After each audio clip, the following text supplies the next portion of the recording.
Good afternoon, ladies and gentlemen. My presentation is based on a study about food consumption trends in China. This study is jointly done by myself and my colleagues in China and in Australia. The study was supported by DEF. We thank DEF for the support.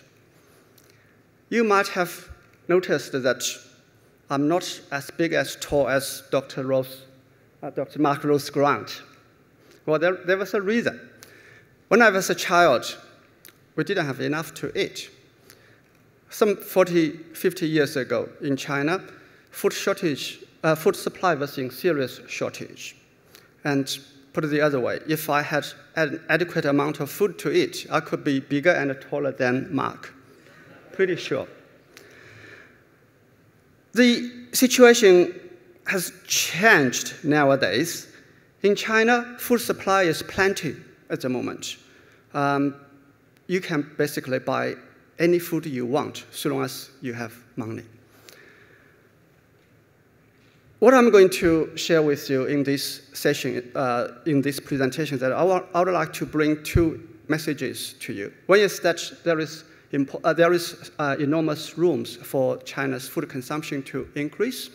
The other message is that the net food imports from China in the near future is unlikely to be very large. I will try to show this to you. First, let's look at the food consumption trends in China. There has been steady increase in consumer income in China in both rural and urban areas.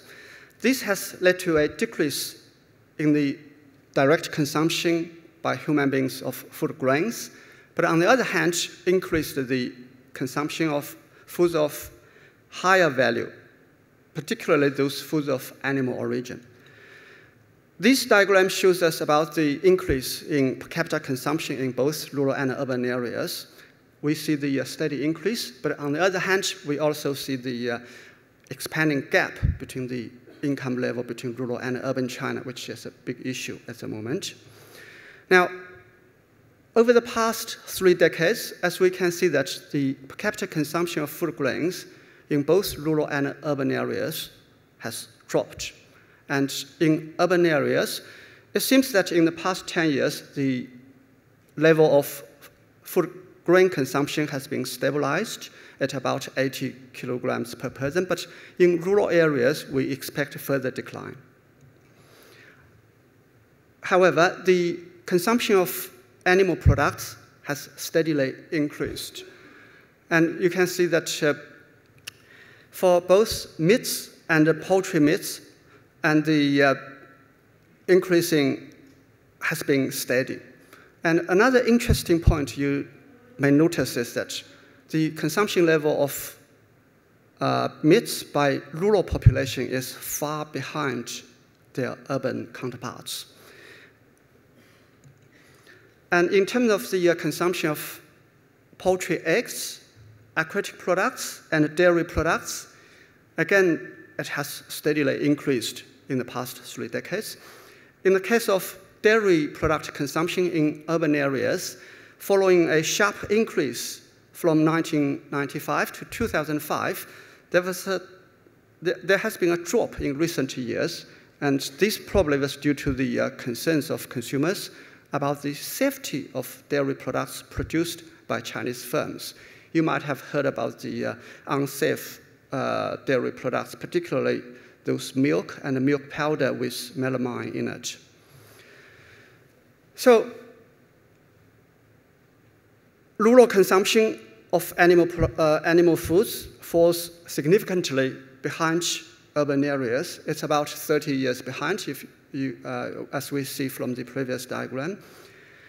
But on the other hand, there are also large consumption gaps between low-income and high-income residents. Let's see how the difference between the income between different groups of consumers and also the consumption level associated with that. In this diagram, all the population in urban and rural areas are divided into equal 5 groups. So there are 5 quintiles or 5 groups. The purple color for urban areas, we can see the huge difference between the per capita income by the top income groups and the bottom income group. And similarly for rural areas, there are also major differences. Not surprisingly, in terms of the consumption level of those foods of higher value, low-income consumers consume much less, but higher-income consumers consume much more those foods of higher value. In this slide, it's about pork. We see that continuously those higher-income consumers consume more than low-income consumers. So the way we read this diagram is that the top line is the higher income consumption level. The red line is the consumption level by the bottom income group, and the others in between.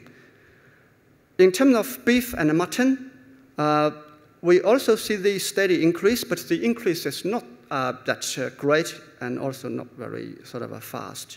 And overall, the consumption of beef and mutton in China has been pretty low. One thing I need to sort of point out is that the numbers we used here are based on the State Statistical Bureau's official statistics. In that Bureau's statistics, the consumption doesn't include away from home consumption. Therefore, these estimates are likely underestimates. Otherwise, we would see that the consumption level would be slightly higher. This one is about the lamb and beef consumption in urban areas only. I thought that some of us might be very interested. We see that in urban areas, beef consumption is increasing and increasing fast, probably at a greater speed compared to lamb. In terms of lamb, it's pretty flat, and maybe because a lot of people eat lamb and beef dishes outside the home, therefore probably it's not shown here. In terms of poultry meats, it's increasing and much faster. And also, interestingly, in rural areas, the consumption of poultry meats is not that greatly behind urban areas. And in fact, in rural areas, per capita consumption of poultry meat by top income group is pretty high. In terms of poultry eggs, it shows an interesting story. In rural areas, increasing very slowly, steadily, but in urban areas, actually it's decreasing. We wouldn't expect consumers have too much egg consumption away from home, so this might be likely sort of a true reflection that some richer people or in urban areas, those people are a bit more sort of health conscious or probably led by some other misleading propaganda, I'm not sure. In terms of the dairy product consumption, we can see that in urban areas, the increase has been dramatic in the early years of last decade. And in rural areas, the consumption is far behind. And again, in urban areas, the consumption has dropped slightly in the past few years. I thought that we might be interested in a sort of a further breakdown of the consumption of different dairy products. The first part is fresh milk. It has dropped a fair bit. But in terms of milk powder, the consumption has been very low. It's about less than 1 kilogram for all 5 income groups. But on the other hand, you see that the consumption of yogurt has been increasing and much faster. In the minds of many Chinese consumers, they believe that yogurt is safer compared to other products because they believe that if the milk is not good, you can't produce good yogurt. So that's the sort of a belief at the moment.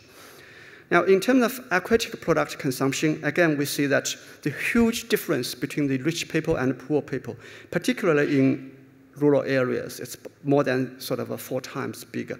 And in urban areas, again, the same story. Rich people consume far more aquatic products compared to their low-income counterpart. Now, I put this slide here because I thought that for those people who are interested in exporting barley to China, we might thought that Chinese people might drink more beer when they become richer. It's true, they're drinking more beer. And this one, it shows the declining trend in urban areas. Probably, again, it's because of the away-from-home consumption. It's not included here. But on the other hand, the increase in beer consumption in China has not been that fast as many people previously thought. Therefore, we expect that in the longer term, the increase in beer consumption is unlikely very fast. And this will affect China's barley import, which we will talk about later on.